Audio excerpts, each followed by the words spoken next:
اعوذ باللہ من الشیطان اللعین الرجیم بسم اللہ الرحمن الرحیم الحمد للہ رب العالمین والصلاة والسلام علی اشرف الانبیاء والمرسلین وعلی اہل بیتہ الطیبین الطاہرین اما بعد فقد قال اللہ تبارک و تعالی بسم اللہ الرحمن الرحیم قل للمؤمنین یغضوا من ابصارہم۔ ناظرین، میں آج آپ کی خدمت میں جس موضوع کا انتخاب کیا ہے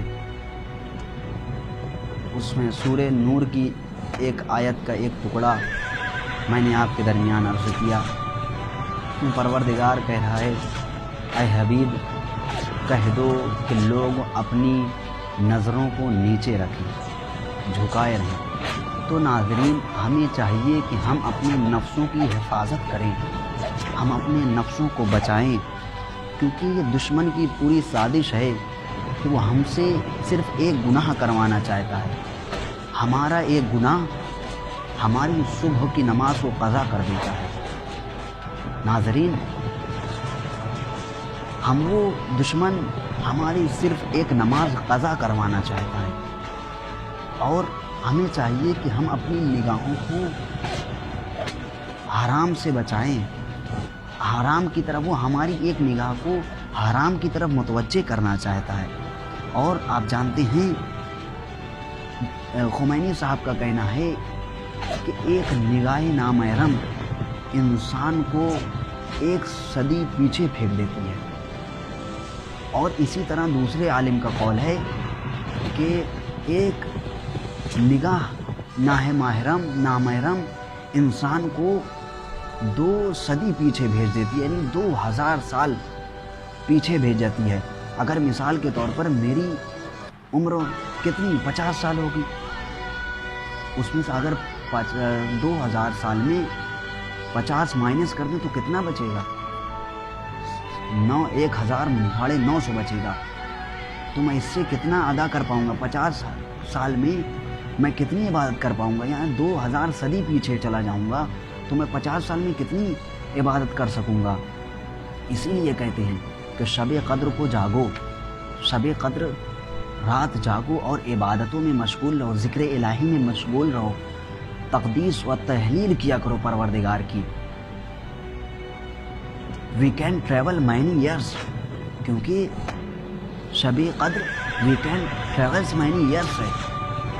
یعنی اسی طرح میں آپ کے درمیان عرض کر دوں ایک واقعہ، میں آپ کے درمیان دیکھیے کتنی اہم ہے ہماری زندگی، ہم جوانوں کی زندگی کتنی اہم ہے۔ میں اپنے ہم سے بھائیوں کے لیے عرض کر رہا ہوں کتنی اہم ہے ہم جوانوں کی زندگی۔ ایک بادشاہ تھا اور وہ اپنے گھر میں تھا، تو اس بادشاہ کے گھر میں لڑائی ہوئی، جھگڑا ہوا۔ اب جب لڑائی اور جھگڑا ہوا تو اس کی بادشاہ کی ایک بیٹی گھر سے نکل گئی۔ اب جب گھر سے نکل گئی تو یہ چلتی رہی، رات گزر گئی۔ تو بادشاہ کو معلوم ہوا کہ اس کے اہل حرم میں اس کی ایک بیٹی نہیں ہے، تو اس نے حکم دیا کہ جاؤ میری بیٹی کو ڈھونڈو۔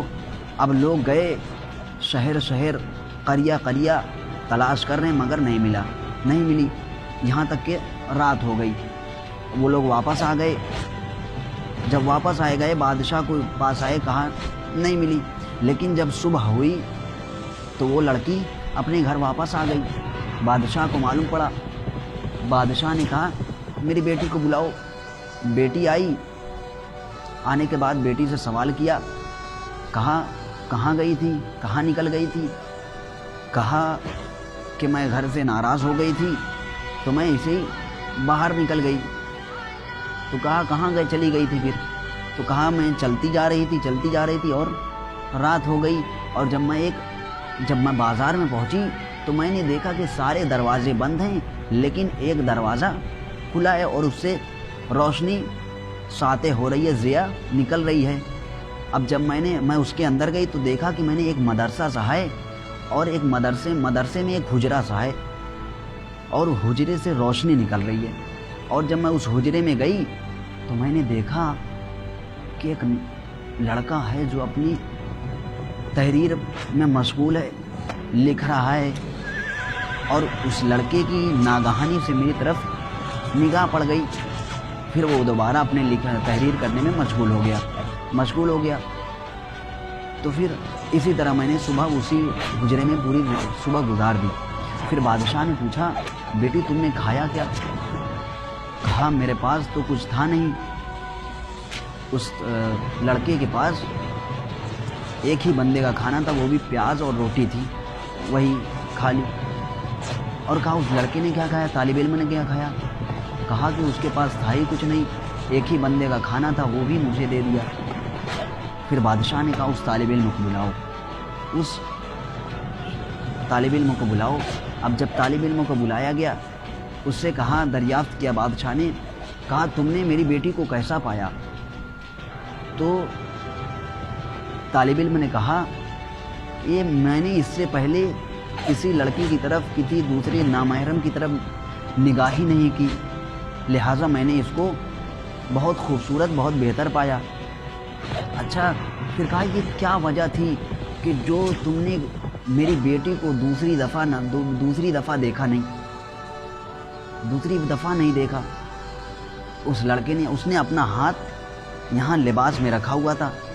لباس میں جب رکھا ہوا تھا، اس نے، بادشاہ نے کہا کیا وجہ تھی؟ طالب علم نے کہا دیکھیے ہم نوجوانوں کے لیے کیا عبرت ہے، بہت ہی اہم واقعہ ہے نوجوانوں کے لیے.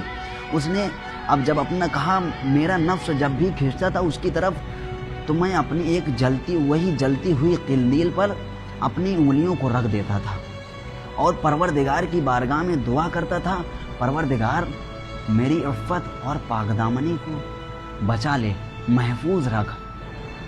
میں پروردگار کی، میں کہتا پروردگار میں تیری بارگاہ میں گناہ گار نہیں آ سکتا. اس نوجوان نے کہا. اور جب نوجوان نے اپنے ہاتھوں کو نکالنے کے بعد انگلی کو دکھایا تو اس کی انگلی جلی ہوئی تھی. اور اسی طرح اس نے جب وہ دوسری بار اس کا نفس کھینچتا تھا، وہ دوسری انگلی اپنے اس جلتی ہوئی قندیل پر رکھ دیتا تھا. اسی طرح اس نے شبہ کر دی. اب اپنا ہاتھ دکھایا جب اس طالب علم نے، تو اس کا سارا ہاتھ جلا ہوا تھا.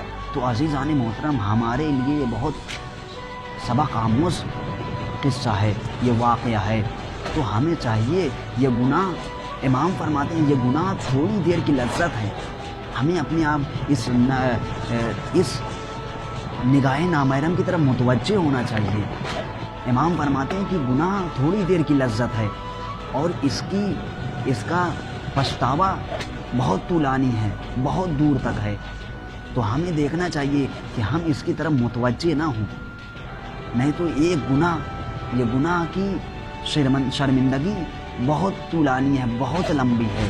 عزیزان گرامی حاضرین، تو ہمیں چاہیے، خلاصہ کلام صرف اتنا ہے کہ ہمیں چاہیے کہ ہم اپنی نگاہوں کو نامحرم سے بچائیں، اور ہمیں چاہیے کہ زیادہ سے زیادہ پروردگار کی بارگاہ میں دعا کرتے رہنا چاہیے کہ پروردگار ہماری نگاہوں کو نامحرم سے محفوظ فرما، اور ہمیں یہی دعا کرتے رہنی چاہیے.